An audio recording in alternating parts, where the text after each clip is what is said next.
kasama sa pagkakalabaw. Ating itong pasyalan itong mga naglalakihang kalabaw.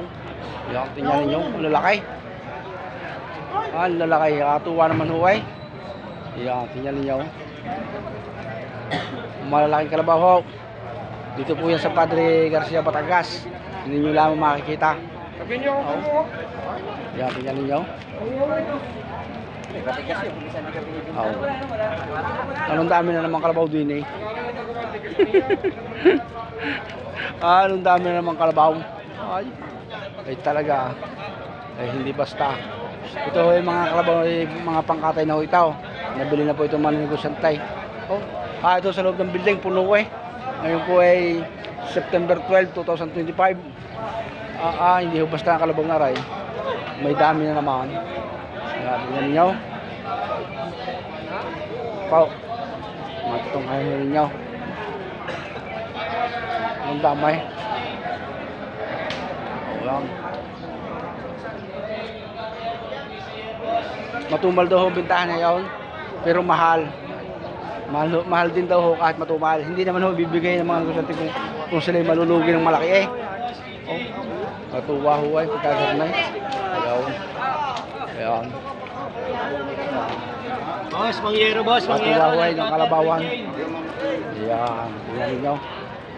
Ayan. Ito dito, binibinta pa ho ito. Matumal ang kalabaw. Matumal daw ho ang bintahan. Ayan. Kuya, dami mong kalabaw. Hindi pa namin matumal. Matumal ano, pero mahal ano, pero mahal. Barat, mga ina. Magkano ngayon pa tama, live white? Ito po nga mo namin eh. Oo. Sayang po yan. Yan. Lalaki yan. Picture po yan. Oo, yan. Yan ay babae raw. Yan ang mga kaibigan ko. Mababait ho yan, mababait ho yan. Para dito wala mo kung mga kasama.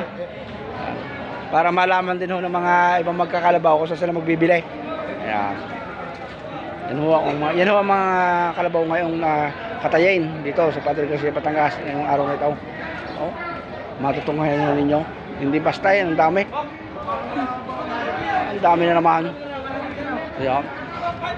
Iikutan ho natin. Tingnan ninyo. Magpalain po sana lahat. At sana po ang lahat ng negosyante ay tumubo. Ayan, nakikita naman ninyo. Ayan.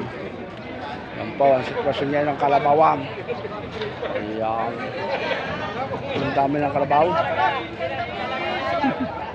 Ayun, kung ito, mag-ina ito, mag-ina. Ayan. Yung mag-inang kalabaw. Ayan. Ayan, mga sama. Ayan, God bless po. Ayan ho ngayon ang Kalabawan area. Makikita ho ninyo. Ayan. Iba't ibang lahi. Tuwa ho ay. Ayan. Yeah, good luck.